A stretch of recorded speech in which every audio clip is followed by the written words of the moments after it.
25 वर्षाचे लेकर आमचा माऊली महाराज आणि आमचा दत्ता महाराज.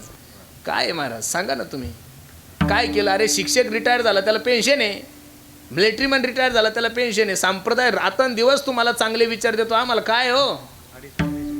2.5 महिन्याची मुलगी महाराज त्याला. आम्ही संप्रदायातल्या सर्व मुलांनी त्यांना मदत केली, भाग आहे. पण ज्या गावाला सप्त्याला गेले त्या गावातल्या लोकांनी काही मनी ऑर्डर पाठवली का? म्हणून माझी सर्वांना विनंती आहे, हे विचार थोडे बाजूला ठेवा. तुम्हाला जर जीवनामध्ये क्रांती करायची असेल तर संकुचित विचार ठेवून तुम्ही क्रांती करू शकत. तुम्हाला विचार मोठे ठेवावे लागेल महाराज.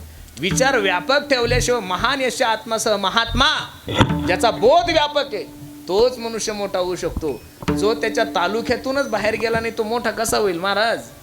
टार्गेट जग ठेवा, टार्गेट देश ठेवा. काही लोकही हलकट आणि स्वप्नही हलकट. परवा दिवशी माझ्या एका हलकट मित्राचा मला फोन आला, म्हणे पुरुषोत्तम मला एक स्वप्न पडलं. म्हणे काय रे दादा? म्हणे मी स्वप्नात लुना घेतली. म्हणलं बावळ्या स्वप्नात तर फॉर्च्युनर घ्यायची रे, तू हलकट आहे मला माहिती आहे, पण स्वप्न एवढं हलकट असतं का? स्वप्नात कुठं लुना घेत असते का? स्वप्नात एखादं हेलिकॉप्टर घ्यायचं आणि त्याला काही पैसे भरावं लागत नाही, त्याला काही हप्ते भरायचं काम नाही. काही केलं स्वप्न जरी पडलं तरी स्वप्नात चटणी भाकर खातात. अरे स्वप्नात तरच मला एक हाय बावळ्या, स्वप्नात तर गुलाबजाम खात जाय. म्हणून माणसाचं टार्गेट मोठं ठेवलं पाहिजे आणि त्यानुसार माणसाने जीवनचर मार्गक्रमण केलं पाहिजेत. निश्चित सत्य संकल्पाचा दाता नारायण. अरे चुकीचं काम करणारे लोक जर भेट नाही तर आपण धर्माचं काम करणाऱ्या लोकांनी का म्हणून बेलं पाहिजेत? आपण काही लोकांना चुकीचं सांगतो? संप्रदायातल्या कोणत्याच माणसाने या समाजाला कधीच चुकीचं सांगितलं नाही. म्हणून माझी विनंती गड्यानो, संप्रदायाचा प्रचार करा. तुकोबरायचं खूप कौतुक केले रामेश्वर भट्टाने. म्हणे रामेश्वर भट्ट द्विजा तुका विष्णू. तुकाराम महाराज आणि भगवान विष्णू वेगळे आरतीमध्ये सुद्धा आहे. तुकिता तुलनेसी ब्रह्म तुकासी आले म्हणून रामेश्वरी राघवे सागरात पाषाण तारिले तैसे तुकोबाने अभंग रचिले आरती तुकारामा.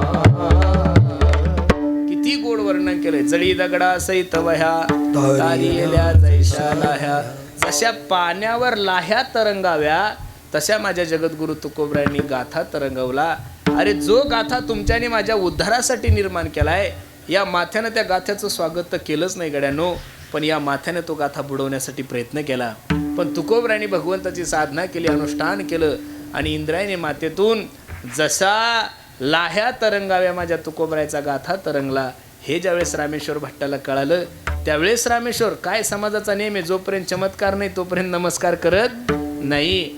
जगद्गुरु तुकोबराने हा नमस्कार चमत्कार केल्यामुळं धन्य तुकोबा समर्थ जेने केला हा पुरुषार्थ विठोबार.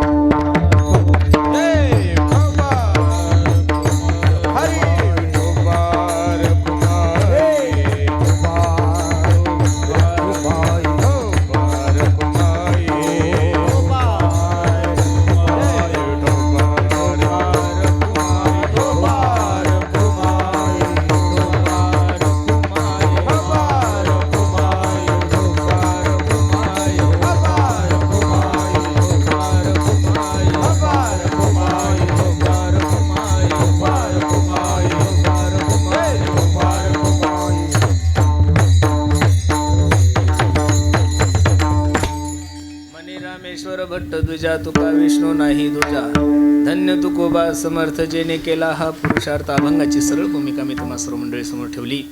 अगदी गोड नियोजन आमच्या मित्रांनी केलंय. नजर लागाव एवढा गोड कार्यक्रम आहे. खूप सुंदर संकल्प त्यांनी हाती घेतलाय महाराज. तुकोबरायचं पण मंदिर आहे दादा, तुकोबरायचं आणि पांडुरंगाचं मंदिर आहे. माझी सर्वांना विनंती आहे, हे मंदिर दशरथ महाराजांचं नाही आहे, हे मंदिर त्यांचं नाही, हा आश्रम त्यांचा आहे असं मुळीच नाही समजायचं. हा आश्रम तुमचा नाही माझा आहे. म्हणून आपलं सर्वांचं कर्तव्य आहे महाराज, निश्चित आपण सर्वांनी त्याला सहकार्य केलं पाहिजे. मी तर प्रत्येक ठिकाणी करतो. तुमचं मंदिर पूर्ण झालं ना दादा तर तुकोबरायची मूर्ती मी देतो, मी तुम्हाला कीर्तनातून जाहीर करतो. ती केवढ्याची का असे ना तुम्ही सांगायची, पैसे मी देणार. मग आता जर मी कीर्तनकार असून जर माझ्या मित्राला सहकार्य करत असेल तर आपण लोकांनी तर थोडंफार सहकार्य केलं पाहिजे. आमची तुमच्यावर दमदाटी नाही आहे गड्यांनो. आम्हाला धर्माचं काम करायचं म्हणजे आम्ही तुम्हाला पैसे नाही मागत. पण पैसे जर तुम्हाला वाटतं बा महाराजाला पैसे दिले महाराज पैसे खर्च करून टाकतील तर तुम्ही 100 गोण्या सिमेंट देऊ शकता का नाही महाराज? 50 गोण्या सिमेंट देऊ शकता ना? सिमेंट थोडं खाणार आहे आम्ही, काही चपाती सगळं नाही खाऊ शकत ना महाराज. तुम्ही विटा द्या ना, 100 विटा द्या. अरे प्रभू रामचंद्राचं राम मंदिर ज्यावेळेस अयोध्येला तयार करायचं होतं त्यावेळेस भारतातल्या एखाद्या बिझनेसमॅननं सुद्धा तेवढं मंदिर बांधलं असतं. वेडे होते का ते अयोध्येचे लोक? मग का गावोगावी त्यांनी झोळी पसरली, का गावोगावी 1 रुपया घेतला? याचं कारण सांगतो. अरे दिवसभर मोल मजुरी करणाऱ्या माय माऊलीनं जिला 200 रुपये रोज आहे, तिनं सुद्धा त्या 200 रुपयातले 100 रुपये अयोध्येच्या मंदिरासाठी दिले. का? की या देशातला, या जगातला प्रत्येक माणूस ज्यावेळेस अयोध्येला प्रभू रामचंद्राच्या मंदिराला जाईल, ते मंदिर पाहिल्यानंतर त्याच्या मनामध्ये धारणा निर्माण होईल की या मंदिराला मी माझ्या कष्टातले 100 रुपये दिलेले महाराज.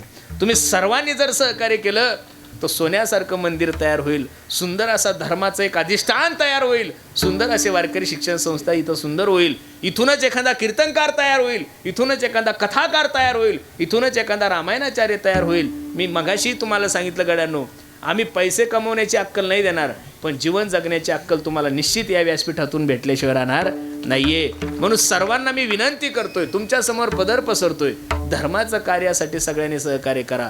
सहकार्य नाही करता आलं तरी चालेल, फक्त माझी विनंती काड्या करू नका. एवढं जरी नाही केलं तरी मंदिर होईल महाराज, बरोबर आहे का नाही? काड्या करू नका. हे बाकीचे लोक देणारच आहे महाराज. राजकीय क्षेत्रातला कोणता जरी मनुष्य दशरथ महाराज आला त्याला आपलंच म्हणायचं आणि त्याच्याकडून जे होईल तेवढी मदत घ्यायची, कारण तेच अजून कोणत्या पक्षाची एकनिष्ठ नाही तर आपण करायचं.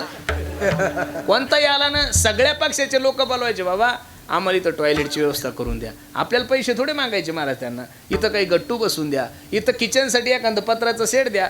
कारण इथं एक सांगू का गड्यानं तुम्हाला, तुमच्या प्रॉपर्टी ह्या व्यक्तिगत असतात, पुढाऱ्याची प्रॉपर्टी व्यक्तिगत असती आणि साधूची प्रॉपर्टी समाजाची असती. रात्री 12 वाजता 2 वाजता तुमची गाडी या आश्रमाजवळ बंद पडू द्या आणि रात्री 2 वाजता तुम्ही या घरात या आश्रमामध्ये या दरवाजावर थाप टाका, बाबा अहो मी नांदेडला चाललो, गाडी बंद पडली. हे बघा, ते म्हणतील बघा इथं झोपण्याची व्यवस्था आहे, 2 गाद्या आहे, मस्त आनंदात करा. तुमची गाडी रात्री 2 वाजता बंद पडली, तुम्ही तुमच्या आमदाराला फोन करा बरं. अरे आमदाराचं द्या सोडून आणि तुम्ही त्यांच्या दारात जाण म्हणा, आमदार साहेब अहो आम्ही 10-5 लोक आहे, गाडी बंद पडली आमची, आम्ही तुमचे कार्यकर्ते. अहो कुत्रच गेटमध्ये येऊ देणार नाही तुम्हाला. तर आमदाराचा तर लांबचा विषय राहिला. आमदाराची प्रॉपर्टी ही त्याची स्वतःची प्रॉपर्टी आहे आणि साधूची प्रॉपर्टी समाजाची प्रॉपर्टी आहे. म्हणून सर्वांना माझी विनंती आहे, जेवढे काही या देशामध्ये आश्रम आहे ते साधू लोकांचे नाही, ते तुमचे माझे महाराज. तिथं तुमच्या राहण्याची व्यवस्था होईल, तुमच्या खाण्याची व्यवस्था होईल, तिथं आरामाची व्यवस्था होईल. म्हणून असं समजून चला की खूप सुंदर, किती सुंदर वातावरण महाराज. हवेवर आश्रम आहे. निश्चित माझे ज्ञानोबराय तुकोबराय लवकरात लवकर माझ्या मित्राची इच्छा पूर्ण करू, कारण कार्य कसं आहे, चांगलं आहे, सत्य संकल्पाचा. मग तुम्हाला होईल तेवढं सहकार्य आमच्या महाराजांना करा. अगदी निश्चित मी आमच्या महाराजांची गॅरंटी घेतो. काय असतं माहिती आहे का महाराज, आश्रम वाढले की जबाबदारी खूप वाढते महाराज माणसाला, बरोबर आहे का नाही? आणि लोक चांगले करणारे कमी असतात आणि विदूषक खूप मोठे असतात महाराज. त्याच्यातून मी गेलेलो आहे, मी लय गट झालेलो आहे महाराज. या प्रकरणातून कोणीच काही करू शकत नाही आपल्याला. त्यांना माहिती आहे हे आपल्या पुढं 10 किलोमीटर, त्याच्यामुळे आपलं कोणी नादी लागत नाही, कारण आपल्या मनातच काही नाही, जे ते तोंडातच जन महाराज. सज्जनाशी नकळे दुर्जनाची बुद्धी. आता लोक कपटीपणानं काय घात करतील काही सांगता येत नाही ना महाराज. कीर्तनात असं एवढ्या वजनात कोणी राजकारण्याला कीर्तनकार बोलल का महाराज कोणी? ती हिंमत फक्त आपल्यातच आहे, ती ताकद फक्त पुरुषोत्तम पाटलामध्ये नाही आहे ना. खरं आहे ना, महाराष्ट्रातला कोणताच पुढारी सांगू शकत नाही. खरं आहे ना महाराज, 70% योगदान आपलं आहे का नाही बाबा? आहे का नाही? मग आपण आपल्या काही बायका साड्या थोड्या मागतो यांना, आमच्या पोरायला अंडरविली मागतो, काही मागत नाही ना आपण. आम्ही तुम्हाला धर्मासाठी सहकार्य करा म्हणतो. तुम्ही आमचे मालक नाहीये, तुम्ही आमचे सेवक आहात. कोण आहेत? सेवक म्हणून आपण त्यांना समाजासाठीच मागणार आहोत. का आतापर्यंत एवढा मोठा कोटी रुपयाचा खर्च असतो महाराज सप्त्याचा. आमच्या देवदादाला माहिती आहे. कधी एखाद्या माणसानं सांगावं की पुरुषोत्तम महाराजांनी पावती बुक छापलं, काय ताने तुमच्याकडून घ्यायचं लोकांना खाऊ घालायचं, बरोबर आहे का नाही? म्हणून आपल्या माणसाविषयी कधीतरी चांगले विचार करत जा. धर्माचं कार्य जर मोठं होत असेल, अरे सगळे लोक एकूण एकायला सहकार्य करतात. नांदेडमध्ये जर एखाद्या मुस्लिमाचं दुकान जळालं तर सगळे मुस्लिम एकत्रित येऊन त्यांना चंदा गोळा करून त्यांना दुकान सुरू करून देतात. एखाद्या जैन माणसाचं दुकान जळालं, सगळे मारवाडी जैन एकत्रित येऊन त्याला परत दुकान सुरू करून देतात. आपलं जर दुकान जळलं तर शेजारचं भजे तळून खातं. एवढे तर हलकट लोक आहे महाराज आपले. त्याच्यामुळे आपल्या माणसाविषयी सहानुभूती ठेवा, आपल्या माणसाला सहकार्य करायचं शिका. म्हणून अगदी गोड नियोजन आमच्या दशरथ महाराजांनी केलंय. नजर लागावं एवढा सुंदर कार्यक्रम आहे. माझी खरोखरच तब्येत बरोबर नाही आहे, पण आल्यानंतर एवढं चांगलं कार्य पाहिल्यानंतर एकदम आनंद वाटला. निश्चित कोणती जरी अडचण तुम्हाला वाटली तर तुमचा लहान भाऊ म्हणून मला हक्काने सांगा.